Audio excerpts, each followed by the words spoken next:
ऐसी खुशी जो कहीं मिलती नहीं। फूल है या ये कली हर बाग में खिलती नहीं। हमको मिली ऐसी खुशी जो कहीं मिलती नहीं। हमको मिली।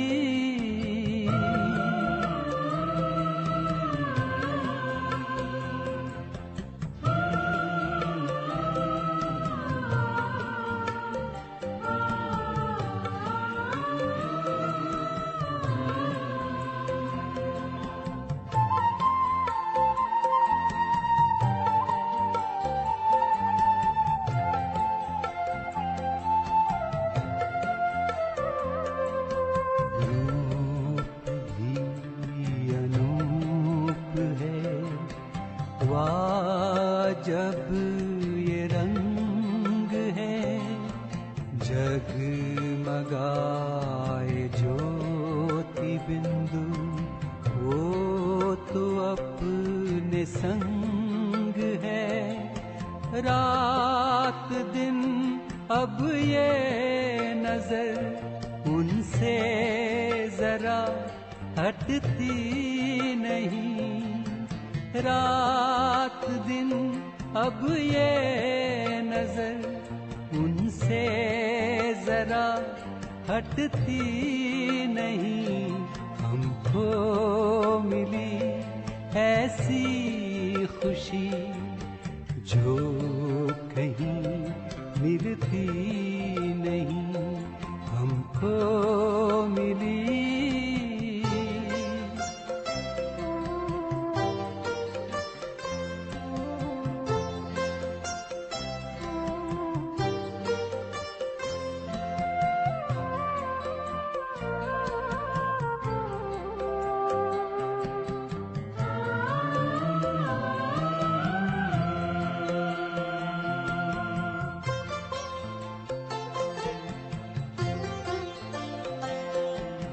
धूप है कि छाँव है ये नहीं मुरझाएगी। गम की आए आंधियाँ तो भी ये मुस्काएगी। है अमर अपनी खुशी जिसकी उम्र ढलती नहीं। है अमर अपनी खुशी जिसकी उम्र ढलती नहीं। हमको मिली ऐसी खुशी जो कहीं मिलती नहीं। हमको मिली।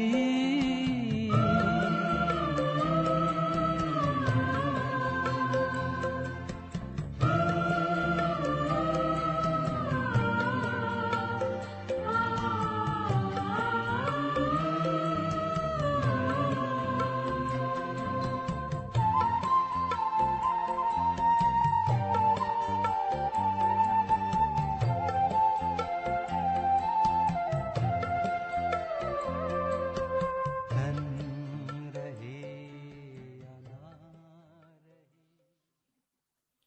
ओम शांति। मीठे प्यारे बाबा को आजको मधुर महावाक्य छ। मिति 2078 साल माघ 12 गते बुधबार, तदनुसार 26/1/2022 को। बाबा आज हामीलाई मुख्य सारमा भन्नुहुन्छ, मिठे बच्चे, सङ्गममा तिमीलाई बेहदको बाबा मिलेको छ। तिमीहरू आपसमा भाइ बहिनी हौ। तिमीले बाबासँग वर्षा लिनु छ।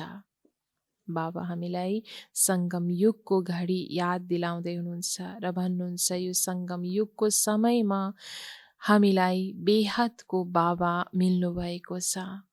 हामीहरू आपसमा जति पनि छौँ आपसमा हौँ भाइ बहिनी। त्यसैले बाबासँग हामीले वर्षा लिनु छ आफ्नो पुरुषार्थको आधारबाट। बाबा प्रश्न सोध्नुहुन्छ, बाबाको कुन श्रीमतद्वारा हरेक चिजलाई पत्थरबाट पारस बनाउन सक्छौ? बाबाको कुन श्रीमतद्वारा हरेक चिजलाई पत्थरबाट पारस बनाउन सक्छौ? उत्तरमा बाबा भन्नुहुन्छ, बाबाको श्रीमत छ, प्यारा बच्चाहरू, तिमीसँग जे जति छ त्यसलाई ईश्वरीय ब्याङ्कमा जम्मा गरिदेऊ, त्यो पत्थरबाट पारस बन्छ। बाबा त दिने दाता हुनुहुन्छ, उहाँले तिमीसँग केही पनि लिनुहुन्न, तर तिमीसँग जुन कुरा अधिक छ त्यसलाई सफल गर। कसैसँग ऋण आदि लिनु हुँदैन। बाबा बताउनुहुन्छ कि आफ्नो हरेक पत्थर रूपी कुरालाई पारसमा परिणत गर्नको लागि अर्थात् अविनाशी बनाउनु छ भने हरेक कुरा बाबामा समर्पण गर्नु छ। बाबा भन्नुहुन्छ कि ईश्वरीय ब्याङ्कमा आफ्नो जे जति छ त्यो जम्मा गरिदिनु छ, त्यसबाट पत्थरबाट हरेक कुरा पारस बन्न जान्छ। बाबा त दिने दाता हुनुहुन्छ, उहाँले कसैसँग केही लिनु त हुन्न, तर हामी आफैले बाबामा जम्मा गर्ने गर्छौँ, बाबालाई सुम्पिने गर्छौँ बाबाको यज्ञमा, जसबाट भोलिको दिनमा नै हामीले धेरैभन्दा धेरै गुणा प्राप्त गर्न सक्छौँ। त्यसैले बाबा भन्नुहुन्छ, जे जति छ त्यो कुरा हामीले सफल गर्नु छ। कसैसँग फेरि ऋण आदि लिनु भने छैन। गीत छ आज, तूने रात गवाई सो के दिन गवाई खाके। ओम शान्ति। गीत त सुनेका छौ, जुन राम्रा राम्रा गीत छन् ती सेन्टरमा हुनुपर्छ। यो त बाबाले बनाउन लगाउनु भएको हो। तिम्रो बुद्धिमा अरू कुनै शास्त्र आदि छैनन्। तिमीले सबै थोक पढेका छौ, बुझेका छौ, तर अहिले त्यो केही पनि बुद्धिमा छैन। बाबा भन्नुहुन्छ, पढेको सबै थोक बिर्सिदेऊ, आफू मरेपछि दुनियाँ मर्यो। नयाँ जन्म हामीले पाएको छौँ बाबालाई पाए पश्चात। त्यसैले बाबा भन्नुहुन्छ, पुरानो दुनियाँबाट, पुरानो जन्मबाट मरिसक्यौँ, अर्थात् अब दुनियाँ पनि हाम्रो लागि मरिसक्यो। त्यसैले बाबा भन्नुहुन्छ, दुनियाँमा जति पनि कुरा सुनेको थियौँ, पढेको थियौँ, मिथ्या कुराहरू, त्यो सबैलाई बिर्सिदिनु छ। सम्झनु छ म आत्मा हुँ, अब म जान्छु आफ्नो घर। फेरि यी शास्त्रहरूको पढाइ आदिलाई हामीले के गर्ने? वेद शास्त्र त साथमा जाँदैनन्। हो, यो पढाइ साथ जान्छ। यो हो अमरलोकको लागि अमर कथा। हाम्रा बाबा पनि हुनुहुन्छ अमरनाथ। हामी सबै पार्वतीहरू हौँ, अमर कथा सुनिरहेका छौँ शिव बाबाद्वारा। हामी सबै पार्वती रूपी आत्माहरू अमर कथा सुन्दैछौँ अमरनाथ शिव बाबाबाट। उहाँ हुनुहुन्छ सबैभन्दा उच्च। उहाँ शिव बाबा अमरनाथ हुनुहुन्छ। अमरनाथमा हिउँको शिवलिङ्ग बनाउँछन्, जसको पूजा आदि गर्छन्। अब निराकारको पूजा कहाँ हुन सक्छ? यस्तो होइन, आफै कुनै शिवलिङ्ग बन्छ, स्वयं बनाउँछन्, फेरि झुटो कुरा धेरै सुनाउँछन्। अमरनाथ अथवा शङ्कर पार्वती त्यहाँ कहाँबाट आउन्? त्यो त कुनै मान सरोवर होइन। सच्चा सच्चा मान सरोवर यी ब्रह्मा हुन्। निराकार शिव बाबा हुनुहुन्छ ज्ञानका सागर। निराकार शिव बाबा ज्ञानको सागर अनि सच्चा सच्चा मान सरोवर। सबैभन्दा ठुलो नदी ब्रह्मपुत्र अर्थात् ब्रह्मा बाबा हुनुहुन्छ। उहाँ जबसम्म यिनमा आउनुहुन्न तबसम्म मानसरोवर कसरी हुन्छ? मानसरोवर जहाँ गएर हरेक आत्मा ब्रह्मा बाबाको समीप साथसाथै शिव बाबाको समीप हुन सक्छ र आफूलाई परिवर्तन गर्न सक्छ। जहाँ डुबल्की लगाएर ज्ञान सागरमा आत्मामा ज्ञान छ, तर सुनाउने कसरी? जबसम्म मनुष्य तन लिँदैन। त्यसैले तिमी सबै हो ज्ञान मानसरोवर। तर नम्बरवार पुरुषार्थ अनुसार छौ। कोही ठुला नदी छन्, कोही नहर छन्, कोही कुलाहरू छन्। यो बाबा बसेर सम्झाउनुहुन्छ। बच्चाहरूले जान्दछन् हामी हौँ ब्रह्मा कुमार र ब्रह्मा कुमारी। ब्रह्माका पिता हुनुहुन्छ शिव। यो त बुद्धिमा छ नि। हामी शिव बाबाका नाति नातिना हौँ। हुन त शिव बाबाका बच्चा हौँ, तर अहिले शरीरमा आएका छौँ। उहाँ हुनुहुन्छ निराकार, हामी उहाँका नाति ब्रह्माका बच्चा र बच्चीहरू हौँ। त्यसैले हामी भाइ बहिनी भयौँ। सबैलाई वर्षा मिल्छ दादाबाट। निराकार रूपमा हामी आत्माको पारलौकिक नाता शिव बाबाको साथमा त छँदैछ। साथसाथै अलौकिक नाता जब ब्रह्मा बाबा पनि हुनुहुन्छ भने अलौकिक नाता शिव बाबासँग हाम्रो रहेको छ। उहाँको हामी नाति नातिनी भयौँ। ब्रह्मा बाबाको बच्चा र बच्चीहरू भयौँ। त्यसैले आपसमा हामी भाइ बहिनी। बाबा हुनुहुन्छ सबैलाई वर्षा मिल्छ दादाबाट। तिमी यहाँ बसेका छौ, बुझेका छौ हामी ब्रह्मा कुमार ब्रह्मा कुमारीहरू हौँ। शिव बाबा हाम्रा दादा हुनुहुन्छ। यस्तो जसले निश्चय गर्छ उसलाई भनिन्छ ईश्वरीय सन्तान। तिमीले भन्छौ हामी ईश्वरीय कुलका हौँ, ईश्वरद्वारा वर्षा पाइरहेका छौँ। भाइ बहिनी भएको कारणले हामी विकारमा जान सक्दैनौँ। त्यो त विकारी काम हुन जान्छ। आपसमा हाम्रो अलौकिक नाता रहेको छ। मातपिता साथमा हुनुहुन्छ। भाइ बहिनी हामी आपसमा हौँ। त्यसैले कहिले पनि विकारमा जान सक्दैनन् बच्चाहरू भन्नुहुन्छ बाबा। त्यसरी बाबा भन्नुहुन्छ त्यो त विकारको काम हुन जान्छ, त्यसैले धेरै खराब काम भनिन्छ। त्यसैले बाबा भन्नुहुन्छ प्यारा बच्चाहरू खबरदार रहने गर। भाइ बहिनी कहलाएर फेरि यदि विकारमा गयो भने धेरै कडा सजाय भोग्नुपर्छ। सद्गुरु बाबाको निन्दकले ठाउँ पाउँदैन। यी गुरुहरू त धेरै छन्। यहाँ त एकै पटकमा सद्गुरु पाइन्छ। यहाँ हुनुहुन्छ बेहदका पिता। सत्य युगमा फेरि दैवी पिता मिल्छन्। अहिले सङ्गममा तिमी हौ ईश्वरीय बाबाका बच्चाहरू र बच्चीहरू। ईश्वर पिता परमात्माको बच्चाहरू र बच्चीहरू हौँ। शिव बाबाले ब्रह्माद्वारा पढाइरहनु भएको छ। भन्दछौ मलाई भगवानले ज्ञान दिनुभयो। मम्मा हुन् ज्ञानकी देवी। त्यसैले अवश्य बच्चाहरूले पनि भन्छन् हामी पनि हौँ ज्ञानकी देवी।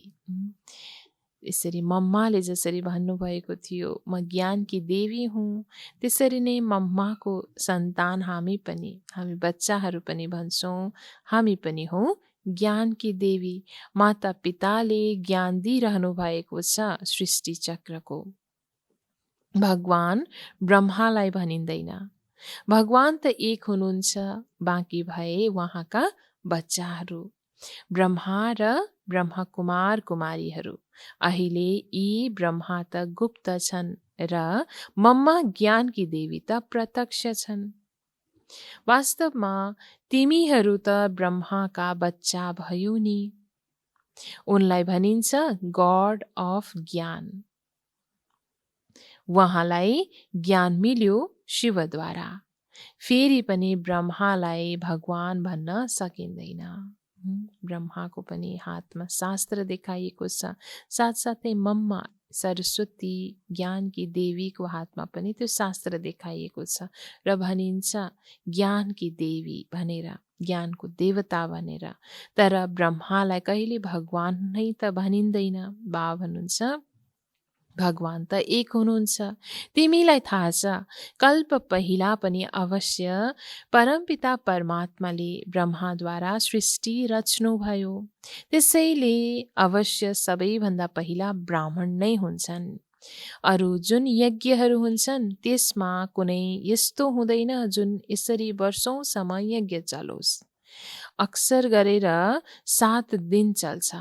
यस यज्ञलाई भनिन्छ अविनाशी यज्ञ, अर्थात् धेरै समय चल्ने रुद्र ज्ञान यज्ञ। कति समय चल्छ? बाबा बीचमा प्रश्न राख्दै हुनुहुन्छ कि बच्चे कति समय चल्छ यो कसैले जान्दैनन्। अन्त्य समयसम्म चल्नु नै छ। बाबा हुनुहुन्छ जबसम्म नयाँ सृष्टिको स्थापना हुँदैन तबसम्म अवश्य चल्नु नै छ। यस पुरानो दुनियाँका सामग्री स्वाहा हुन्छन्। अरू कसैले यस्तो रुद्र यज्ञ रच्न सक्दैनन्। दुनियाँमा अरू कसैले पनि यस्तो अविनाशी रुद्र ज्ञान यज्ञ स्थापना गर्न सक्दैनन्। भक्ति मार्गमा फेरि यही नामबाट साना साना यज्ञ रच्छन्। कसैले रुद्र यज्ञ पनि भन्छन्। रुद्र ज्ञान यज्ञ रचे भने त्यहाँ गीता सुनाउँछन् या वेद आदि सुनाउँछन्। रुद्रले गीता सुनाउनु भएको हो तर फेरि बिर्सन्छन्। रुद्र अर्थात् शिव बाबाले नै गीता ज्ञान त सुनाउनु भएको हो तर भक्तिमा यो उल्लेख गरिएको छैन। बाबा हुन्छ उनीहरूले बिर्सिसकेका छन्। कृष्णको नाम भनिदिन्छन्, यो जान्दैनन् रुद्र ज्ञान यज्ञद्वारा सूर्यवंशी चन्द्रवंशी राजवंश बन्यो। अहिले तिमी सामुन्ने बसेका छौ। अवश्य शिव बाबा ब्रह्मा बाबा याद आउँछ। ती ब्राह्मणहरूले केवल भनिदिन्छन् हामी ब्रह्माका सन्तान हौँ।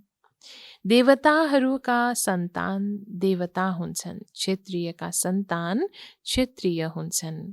वर्ण त हुन्छ नि, यसलाई कसैले जान्दैनन्। जब कसैलाई सम्झाउँछौ भन हजुर पनि ब्रह्मकुमार कुमारी हुनुहुन्छ। प्रजापिता नाम त छ नि, जुन बितेको छ अवश्य फेरि वर्तमान हुन्छ नि। गायन गरिएको छ परमपिता परमात्माले ब्रह्मामुख कमलद्वारा ब्राह्मण र सूर्यवंशी चन्द्रवंशी धर्मको स्थापना गर्नुहुन्छ। नत्र त सोध्नुपर्छ प्रजापिता ब्रह्मा जो हुनुहुन्थ्यो उहाँ कहाँ जानुभयो। सृष्टि रचना हुन्छ सबैभन्दा पहिले ब्रह्मामुख वंशावली ब्राह्मण हुन्छन्। पहिला ब्राह्मण धर्मको स्थापना बाबा गर्नुहुन्छ, जसबाट नै सूर्यवंशी र चन्द्रवंशी धर्मको फेरि स्थापना हुन्छ। त्यसैको लागि बाबाले ब्रह्मामुखद्वारा हामी ब्राह्मणलाई रच्नु भएको छ। तिमीलाई थाहा छ हामी ब्रह्मामुख वंशावली ब्राह्मण हौँ। मम्मा बाबा भन्छौ, पत्र लेख्छौ, बोर्ड पनि लेखिएको छ। तिमीले सम्झाउन सक्छौ उहाँ शिव बाबा हजुरको के पर्नुहुन्छ। सर्वव्यापी त भन्न सकिँदैन। पितालाई सर्वव्यापी कहाँ भनिन्छ। भगवानलाई सर्वव्यापी पनि कसरी भन्न मिल्यो त। बाबा भन्नुहुन्छ त्यस्तै ब्रह्मासँग के सम्बन्ध छ। उहाँ अवश्य बितेर जानुभएको छ, त्यसैले त यादगार बनेको छ। अहिले फेरि रचना रचिरहनु भएको छ। जुन भक्तिमा यादगार भएको थियो फेरि पनि स्वयं शिव बाबा आएर ब्रह्मालाई आफ्नो बनाउनुहुन्छ र ब्रह्माद्वारा नयाँ दुनियाँको स्थापनाको कार्य गर्नुहुन्छ। त्यसैले हाम्रो पिता ब्रह्मा हुनुहुन्छ, ब्राह्मण हामी अहिले हौँ। हाम्रो अलौकिक पिता हुनुहुन्छ ब्रह्मा बाबा। परमपिता परमात्माले ब्रह्मामुख कमलद्वारा पढाइरहनु भएको छ। हामीले उहाँद्वारा राजयोग सिक्छौँ। तिमीले पनि सिक। 21 जन्मको लागि बाबाबाट वर्षा पाउँछौ, नत्र पाइँदैन। करोडमा कोही आएर ज्ञान सुन्छन्। यसरी हामीले अन्य आत्माहरूलाई पनि ज्ञानको यो गङ्गा दिनु छ, ज्ञान दान अवश्य गर्नु छ। जो 5000 वर्ष अगाडि ब्रह्माका सन्तान बनेका थिए, सूर्यवंशी चन्द्रवंशी पद पाएका थिए, उनीले पाउँछन्। अहिले त छैनन् नि, फेरि बन्छन्। बाबा आउनु भएको छ पतितबाट पावन, मनुष्यबाट देवता बनाउन। देवताहरूको चित्र हामी अवश्य देख्छौँ, तर मात्रै गायनको रूपमा। बाबा भन्नुहुन्छ जड चित्रहरू जुन थियो, जुन भक्तिमा पूजन गरियो, त्यही अब हामी चैतन्यमा बन्दैछौँ, अर्थात् मनुष्यबाट देवता बनाउन बाबा आउनुभएको छ। फेरि पनि ब्रह्मा नै चाहिन्छ। हामी बिके अहिले ईश्वरीय सन्तान हौँ। हामी ब्रह्मा कुमार कुमारीहरू परमात्माको अहिले ईश्वरीय सन्तान हौँ। यज्ञ रचिएको छ, ब्राह्मण अवश्य बन्छन्। ब्राह्मणहरूको चोटी हुन्छ नि, तर तपाईले सदैव सुखको वर्षा लिनु भएन होला, त्यसैले मान्नुहुन्न। अवश्य जसले पहिला लिएको थियो उसलाई त झट्ट निश्चय भइहाल्छ, तर निश्चय नहुनुमा न पहिले पनि उसले लिएको थिएन अथवा पाएको थिएन। यति धेरै बिके अर्थात् ब्रह्मकुमार कुमारीहरू छन्, वृद्धि भइ नै रहन्छ। अहिले तिमी बापदादाको यादमा परमपिता परमात्माको सम्मुखमा बसेका छौ। यसलाई भनिन्छ सर्वव्यापी। हजुर त अहिले हाजिर नाजिर हुनुहुन्छ नि। सर्वव्यापी अर्थात् बाबा हाम्रो साथमा हुनुहुन्छ, बच्चाहरूको सम्मुखमा हुनुहुन्छ। के गर्नुहुन्छ? अवश्य कर्म गर्नुहुन्छ। कर्म कर्म विकर्मको रहस्य सम्झाइरहनु भएको छ सम्मुख। सम्मुखमा बाबा हाम्रो साथमा रहेर हामीलाई हरेक कर्म अकर्म विकर्मको रहस्य सम्झाउनुहुन्छ। परमपिता नै मनुष्य सृष्टिका बीज रूप हुनुहुन्छ, जसमा सारा सृष्टिको आदिमध्य अन्त्यको ज्ञान छ। उहाँ ज्ञानका सागर हुनुहुन्छ। यस्तो होइन, हरेक मनुष्यको बुद्धिमा के छ त्यो जान्नुहुन्छ। बाबा हाजिर नाजिर हुनुहुन्छ, अथवा बाबा जुन हरेक आत्माको बारेमा जान्नेवाला हुनुहुन्छ, विशेष रूपमा सर्वज्ञ हुनुहुन्छ भनेर जुन शब्द चलाउने गर्छन्, परमात्माको लागि जुन गायन गर्ने गर्छन्, सर्वज्ञको अर्थ हो परमात्मा आदि मध्य अन्त्यको ज्ञानले भरिपूर्ण हुनुहुन्छ। न कि हरेक आत्मामा, हरेक मनुष्य आत्माको बुद्धिमा मनमा के चलिरहेको छ त्यसको बारेमा जान्नुहुन्छ। बाबा भन्नुहुन्छ, म आएर तिमी बच्चाहरूलाई राजयोग र ज्ञान सिकाउँछु, जुन योगबाट तिमी पावन बन्छौ। यो सृष्टि चक्रलाई जान्नाले पवित्रताको ताज र रत्नजडित ताज आउँछ।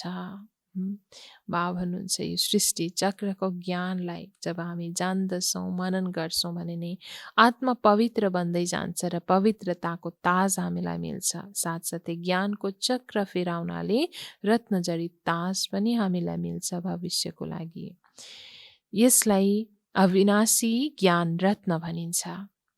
योगद्वारा स्वास्थ्य, ज्ञानद्वारा धन मिल्छ। स्वास्थ्य र धन भयो भने सुख पनि हुन्छ। तिमीलाई स्वास्थ्य, धन, सुख सबै थोक मिल्छ। योगद्वारा विकर्म विनाश हुन्छ र प्रकाशको ताज आउँछ। देवताहरू सदाका स्वस्थ धनवान हुन्छन्। तिमी स्वदर्शन चक्रधारी बन्छौ र ज्ञान रत्न धारण गर्छौ, जसद्वारा धनवान बन्छौ। अहिलेको समयमा जति हामी ज्ञान रत्नको धारणा गर्छौँ, त्यति भोलिको दिनमा स्थूल रत्न पनि हामीले धारण गर्नेछौँ। त्यसलाई नै प्राकृतिक उपचार भनिन्छ।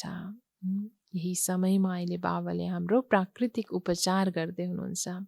आत्मा पवित्र हुन्छ, फेरि शरीर पनि पवित्र मिल्छ। उनीहरूलाई भनिन्छ देवता। पवित्र पनि छन् अनि स्वस्थ र धनवान पनि छन्। सुख र सम्पत्ति त्यही नै हुन्छ जहाँ पवित्रताको वास हुन्छ। त्यसैले बाबा भन्नुहुन्छ, सत्ययुगमा देवताहरूको आयु 150 वर्ष थियो, अहिले त भोगी भएका छन्। त्यसैले अकालमा मृत्यु हुन्छ। त्यो थियो अपवित्र दुनियाँ, यो हो पवित्र दुनियाँ। बाबा भन्नुहुन्छ, जब धर्मग्लानी हुन्छ अनि म आउँछु। आफ्नो पूर्वजलाई गाली गर्ने यो यहाँ नै हुन्छ। यदा यदा हि धर्मस्य ग्लानिर्भवति भारत, यहाँको कुरा हो। बाबा बसेर सम्झाउनुहुन्छ, मायाले बिल्कुलै कपुत बनाइदिएको छ। कपुत भ्रष्टाचारीलाई भनिन्छ। फेरि श्रेष्ठचारी कसले बनाउँछ? नयाँ दुनियाँ श्रेष्ठचारी हुन्छ। नयाँ सो पुरानो अवश्य बन्छ। पुरानो जीर्ण अवश्य हुन्छ। हरेक चिज यस्तो हुन्छ। यो स्वतः वास्तवमा हुने कुरा हो। अर्थात् नयाँ हरेक कुरा पुरानो अवश्य एक न एक दिन बन्छ नै। पुरानो जीर्ण अवश्य हुन्छ नै। हरेक चिज यस्तो हुन्छ। सबै थोक खत्तम हुनु नै छ। विनाशी कुरा अवश्य विनाश एक न एक दिन हुन्छ नै। यस शरीरको पनि तिमीले पालना गर्नु छ। साथसाथै यो पढाइ पनि पढ्नु छ। शरीर निर्वाह हरेक कर्म पनि गर्नु छ, साथसाथै पढाइ पनि पढ्नु छ। यस्ता धेरै बच्चाहरू छन् जो गृहस्थ व्यवहारमा रहेर नोकरी आदि गर्छन्, फेरि उच्च पद पाउनको लागि श्रीमतमा पनि पुरा चल्छन्। दुनियाँमा यस्तो बच्चाहरू बाबाको धेरै छन् जो राम्रोसँग आफ्नो गृहस्थ व्यवहारमा रहेर नोकरी आदि गरेर गृहस्थलाई पनि एकातर्फ चलाइरहेका हुन्छन् भने अर्कोतर्फ भविष्य उच्च पद पाउनको लागि यही समयमा घर गृहस्थमा रहेर पुरा बाबाको श्रीमतमा चलिरहेका छन्। बाबालाई थाहा भयो भने सल्लाह दिनुहुन्छ, यो हालतमा यो गर। बताउँछन्, बाबा मसँग यति यति छ। बाबा भन्नुहुन्छ, ठिक छ, घर बनाऊ। बाल बच्चा छैनन् भने घर के को लागि भन्नुहुन्छ, बरु सेन्टर खोल, धेरैको कल्याण हुन्छ। एउटा कोठा ज्ञान दिनको लागि राख। सम्पत्ति तिम्रो नै रहन्छ, केवल सेवाको लागि यिनीहरूलाई देऊ। यसरी बाबाले बच्चाहरूलाई सेवाको सल्लाह दिनुहुन्छ अवस्था हेरेर। लिने भए घर भाडा पनि ल्याऊ। भाडामा बस्नेलाई कहिल्यै घर धनीले कचकच पनि गर्दैनन्। यसरी सेन्टर खोल्दै जाऊ। पहिला त सेन्टरलाई पुरा सम्हाल गर। फेरि केही बचत छ भने बाबालाई मद्दत गर्नुपर्छ। छ भने दिन सक्छौ। सेन्टरमा मद्दत दिनाले पनि तिम्रो भविष्य बन्छ। आफ्नो पहिला पुरा सम्हाल गर्नु छ। आफ्नो सेवाको सम्हाल गर्नु छ। साथसाथै यदि केही रहन गयो भने अवश्य सेन्टरमा पनि मद्दत गर्नु छ। बाबाको सेवामा अर्पण गर्नु छ। अधिक छ भने त्यसलाई सफल गर, नत्र भने खत्तम हुन्छ। मनुष्यले दान गर्छन्, त्यसको फल अर्को जन्ममा मिल्छ। यो पनि गर्यौ सेवा अर्थ। बाबा भन्नुहुन्छ, यसको पनि भविष्य 21 जन्मको लागि मिल्छ। बाँकी बच्चाहरूले कहिल्यै कसैको ऋण राख्नु हुँदैन। ऋण हो रोग। बाबा हामीलाई याद दिलाउँदै हुनुहुन्छ कि बाबाको बच्चाहरू कसैले पनि ऋण आदि लिनु छैन, वा त छ भने पनि राख्नु छैन, त्यसलाई चुक्ता गर्नु छ। किनकि ऋण भनेको रोग समान हो। ऋण जति पाल्छौँ त्यति रोग बढ्दै जान्छ। ऋण लिनेलाई धेरै चिन्ता हुन्छ। ऋण तिरिएन भने इज्जत जान सक्छ। मनुष्यले धेरै ऋण लिन्छन्। विवाहमा, तीर्थमा धेरै खर्च गर्छन्। बाँकी पेट अथवा रोटीको लागि कुनै धेरै खर्च हुँदैन। फाल्तु खर्च धेरै गर्छन्। शरीर निर्वाहको लागि कमाई त भनिन्छ, तर त्यो कमाई साँच्चीकै शरीरको लागि मात्रै हुँदैन। अनेक फाल्तु कर्मकाण्डमा पनि धेरैभन्दा धेरै खर्च भइरहेको हुन्छ। शादी विवाह त बर्बादी हो। गरिबले थोरै पैसाले नै काम चलाउँछन्। तिमीले पनि बाबासँग सल्लाह लिइराख। धेरै चिया पिउनु, सिगरेट पिउनु जस्ता कुनै पनि नराम्रो बानी हुनु हुँदैन। हरेक कुरा धेरै हुने बित्तिकै त्यसले हानि गर्न जान्छ, आत्मालाई पनि शरीरलाई पनि। त्यो आदतले आत्मालाई सताइरहेको हुन्छ, साथसाथै शरीरलाई पनि बिगारिरहेको हुन्छ। त्यसैले बाबा भन्नुहुन्छ कि यस्तो कुनै पनि नराम्रो बानी आफ्नो राख्नु हुँदैन।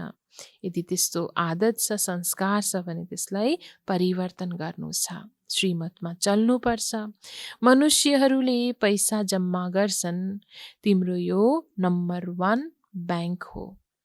यसमा 4 आना राख्यो भने भविष्यमा हीरा बन्छ। पत्थरबाट सुन बन्छ। तिम्रो हरेक चिजलाई पारस बनाइदिनुहुन्छ। शिव बाबाको भण्डारा सदैव भरपूर छ। धेरै बच्चाहरू छन्, भण्डारा कसरी खाली हुन सक्छ? बाबाको अखण्ड भण्डारा चलि नै रहन्छ, सदैव भरपूर हुन्छ। असम्भव छ बाबा भन्नुहुन्छ, भण्डारा खाली हुनु यो त असम्भव कुरा हो। फाल्तु त कसैसँग लिनु छैन, महल कहाँ बनाउनु छ र? बाबा हुनुहुन्छ दिनेवाला दाता। काममा आउने छ भने लिइन्छ, नत्र किन लिने? जुन फेरि दिनु परोस्।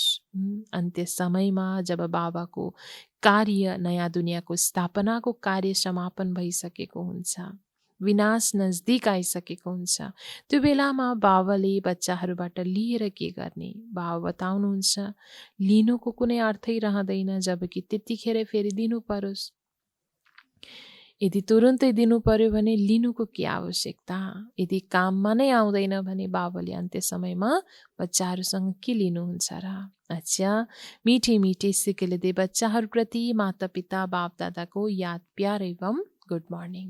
रुहानी बाबाको रुहानी बच्चाहरूलाई नमस्ते। रुहानी बच्चाहरूको रुहानी बाबालाई गुड मर्निङ, नमस्ते बाबा, नमस्ते। धारणाको लागि मुख्य सार 1 नम्बरमा बाबा भन्नुहुन्छ, कुनै पनि खराब बानी नबनाऊ। श्रीमतमा आफ्नो एक पैसा सफल गरेर भविष्यको लागि जम्मा गर। बाबा भन्नुहुन्छ धारणा 1 मा कि आफ्नो कुनै पनि खराब बानी छ भने त्यसलाई हटाइदिनु छ, परिवर्तन गर्नु छ र थप कुनै पनि नराम्रो बानी बसाल्नु छैन। श्रीमतमा आफ्नो एक पैसा एक जम्मा जब हामी गर्छौँ, सफल गर्छौँ भने नै भविष्यको लागि जम्मा हुन जान्छ र हामीले भविष्यमा प्राप्त गर्न सक्छौँ जन्म जन्मको लागि। धारणा 2 मा बाबा भन्नुहुन्छ, ईश्वरीय कुलको बनेर कुनै पनि आसुरी कार्य गर्नु हुँदैन, सद्गुरुको निन्दक कहिले बन्नु हुँदैन। ईश्वरीय कुलमा हामी आएको छौँ, आपसमा हाम्रो अलौकिक नाता रहेको छ, पवित्र नाता भने कुनै पनि आसुरी कर्म, विकारी कर्मबाट सद्गुरुको निन्दा गराउनु छैन। वरदान बाबा आज हामीलाई दिनुहुन्छ, मेरोलाई तेरोमा परिवर्तन गरेर सबै आकर्षण मुक्त बन्ने डबल लाइट भाव। मेरोलाई तेरोमा परिवर्तन गरेर सर्व आकर्षण मुक्त बन्ने डबल लाइट भावको बाबा वरदान दिनुहुन्छ हामीलाई। वरदानको विस्तारमा बाबा भन्नुहुन्छ, लौकिक सम्बन्धमा सेवा गर्दा सदा यही स्मृति रहोस्, यी मेरा होइनन्, सबै बाबाका बच्चा हुन्। बाबाले यिनीहरूको सेवार्थ मलाई निमित्त बनाउनु भएको हो। घरमा बसेको छैनौँ, सेवा स्थानमा छु। मेरो सबै तेरो भयो, शरीर पनि मेरो होइन, मेरोमा नै आकर्षण हुन्छ। जब मेरो समाप्त हुन जान्छ अनि मन बुद्धिलाई कुनै पनि कुराले आफूतर्फ खिच्न सक्दैन। ब्राह्मण जीवनमा मेरोलाई तेरोमा परिवर्तन गर्नेवाला नै डबल लाइट रहन सक्छ। सबै कुरा हजुरको भनेर बाबामा अर्पण गरेको छौँ भने नै हामी डबल लाइट अर्थात् डबल रूपमा आत्मा पनि प्रकाशित साथसाथै हल्का भन्दा हल्का लाइट स्वरूप अवस्था हामी रहन सक्छौँ। यसलाई भनिन्छ डबल लाइट अवस्था। स्लोगनमा बाबा भन्नुहुन्छ, विघ्न मुक्त बन्नको लागि आशीर्वादको खजाना जम्मा गर।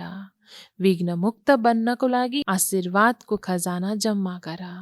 जति हामी सेवामा अनेक विघ्न आउँछ, यसलाई पार गर्न चाहन्छौँ भने, यदि विघ्नबाट मुक्त हुन चाहन्छौँ भने आफ्नो सेवा, आफ्नो कर्मबाट हरेकको आशीर्वाद हामीले प्राप्त गर्नु छ र आशीर्वादको खजानालाई जति जम्मा गर्छौँ त्यति हामी विघ्नबाट मुक्त बन्न सक्छौँ। लभलिन स्थितिको अनुभव गरौँ। आजको पोइन्टमा रहेको छ, कुनै पनि कुराको विस्तारमा नगएर विस्तारलाई बिन्दु लगाई बिन्दुमा समाहित गरिदेऊ। बिन्दु बन, बिन्दु लगाइदेऊ, बिन्दुमा समाहित हौ अनि सारा विस्तार, सारा जाल सेकेन्डमा समेटिन्छ। त्यसपछि समय बच्छ, मेहनतबाट छुट्छौ, बिन्दु बनेर बिन्दुमा लभलिन हुन्छौ। कुनै पनि कार्य गर्दा बाबाको यादमा लवलीन रहन्छौ। बाबा भन्नुहुन्छ बच्चाहरूमा व्यर्थको विस्तार धेरै बढिरहेको छ, त्यसैले कुनै पनि कुराको विस्तारमा नगएर विस्तारलाई बिन्दु लगाई बिन्दुमा समाहित हुनु छ। बिन्दु बनेर बिन्दु लगाइरहनु छ र बिन्दुमा समाहित हुनु छ। बाबा भन्छ अनि नै सारा विस्तार, सारा जाल सेकेन्डमा समेटिन्छ। त्यो समय पनि त्यसबाट बच्न जान्छ भने शक्ति पनि बच्न जान्छ। मेहनतबाट हामी छुट्न सक्छौँ। यसरी कुनै पनि कार्य गर्दा स्वतः बाबाको यादमा हामी लवलीन रहन सक्छौँ। अच्छा, ओम शान्ति।